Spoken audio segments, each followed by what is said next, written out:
Hello everyone. Today we're trying to win this pawn game with white. We have two pawns that are looking to promote, and black has also two pawns that are looking to promote. So how do we win this with white? Only one move wins. So pause the video, try to find white's only winning plan here, and come back for the solution. Best of luck. So what happens at king to c6, the idea is to place the king on c7, supporting the b pawn up the board. Well, black is just going to kill that plan with king to b8, taking away this square from our king. And now it doesn't matter which pawn we go up with, a6 or b6, we will not win this. And I will show you here. a7 check, king a8, king c7 supporting this pawn up.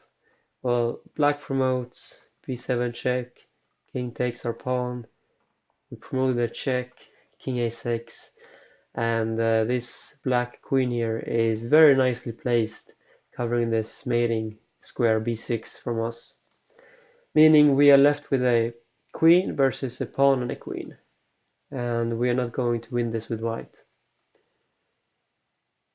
And yeah, it doesn't matter which pawn we go up with first. b6, same ending, g3, a6, g2, and yeah, I don't know, a7 check, king a8, b6 check. It's still the same variation here.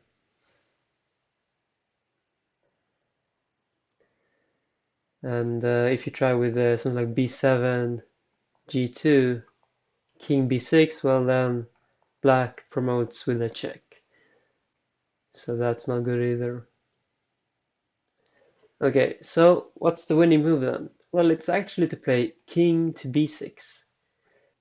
So why is this the winning move? Well, the idea is the same as king to c6, to hopefully get to c7. But what if black just plays king b8?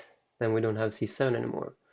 Yeah, but this time, with the king on b6, we can also support the a pawn with a tempo. So before when the king was on c6, we had to eventually play b6 to support the pawn to a7. But now with the king already on b6, we can now support the pawn immediately to a7. Okay, so we play a6, and then what if black just plays g3?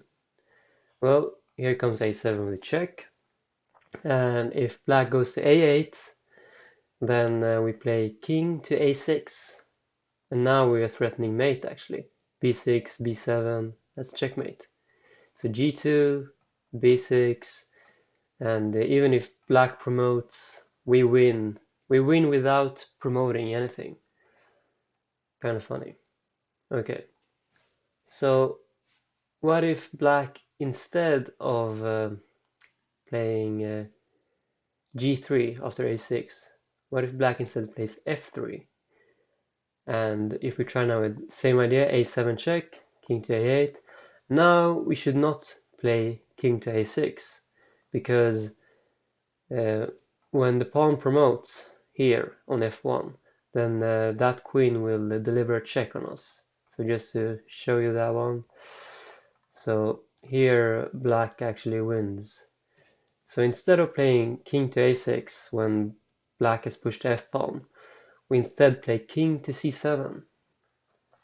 And we allow black to capture our a-pawn, doesn't matter, because now we can just support a b-pawn up. b6 check, king to a6, b7, and if black pushes the pawn to f2, we promote to a queen, and if black promotes the queen, well, this time we can play queen to b6 checkmate, because in the previous variations, black had promoted the g-pawn to a queen, but this time there is no queen here preventing us from mating on b6. Okay, so what if instead of black playing king to b8, what if black just pushes the g-pawn immediately? Then we continue with our original plan, playing king to c7, supporting the b-pawn up, g2, b6, black promotes, b7 check, king a7. White promotes with a check, king a6, and now we can force an exchange of queens with queen b6 check, and now there's another pawn race, f3, b7, f2, we promote before black, and we have a mate on b6. And if black pushes the f pawn instead of the g pawn here, again, king c7, and yeah, we have this check, we promoted the check, and this will be a mate. Okay, so did you find the king to b6? And did you see the nice idea of being able to support the a pawn with a tempo? Let me know in the comments, and I will see you in the next chess puzzle. Have a nice day.